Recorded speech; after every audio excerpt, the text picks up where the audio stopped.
Right, in this video I'm losing about 100 milliliters of coolant every week. Now, a few places it could leak to. One of the places you would dread is if I pulled up the oil cap and it was all creamy in there. That would be the worst case scenario, because that means it would be head gasket, nothing there. Other place it could likely leak is inside the cabin where you've got the heat exchanger. Then your carpet will be wet and it will smell of some chemically, well, it will smell of antifreeze.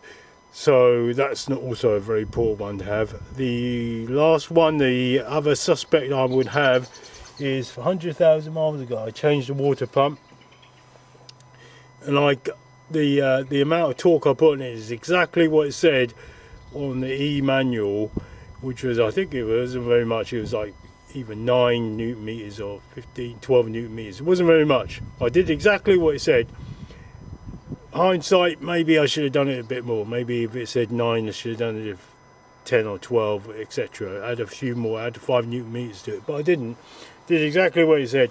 So I suspect possibly it would be the casing that's leaking through, or where the spindle is on the water pump, it's leaking through the spindle.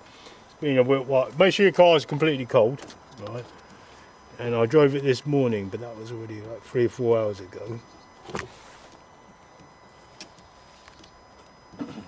Calm down completely. It's a very easy temporary fix. So I'm going to change the timing belt in another 25,000 miles as it's scheduled. It should be scheduled for another 25,000 miles. However, very easy fix, K-seal. So this has got minute particles of copper in it. One step pour and go, basically that's what it is. So I'm going to pour probably half of this in there. So it says permanently seals holes and cracks, no draining. Look here, radiator stops leaks, head gasket repaired if it was that, block head sealer. Also for water casing, water pump casing, which is what I think it is. Heater core, which would be inside your cabin, and freeze plug. Not sure what freeze plug is, but all the ones I mentioned is all in here.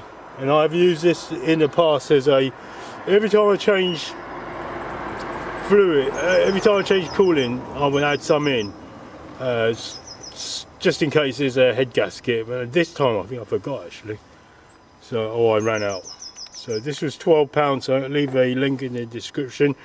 You might be able to get it in some very small kind of family run car factors, but you probably won't get it in the Halfords. You won't find any of this. So it should be like copper, tiny copper particles.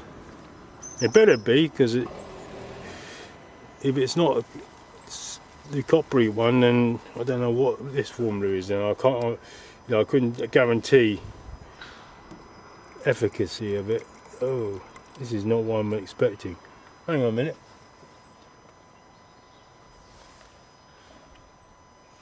Got very small particles in it. It's not what I'm expecting. The old-fashioned one, in this case,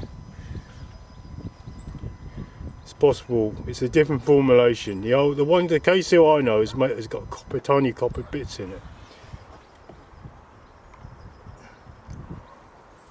So I'm just going to pour half of that in there. Different formula. In fact, if I look closely,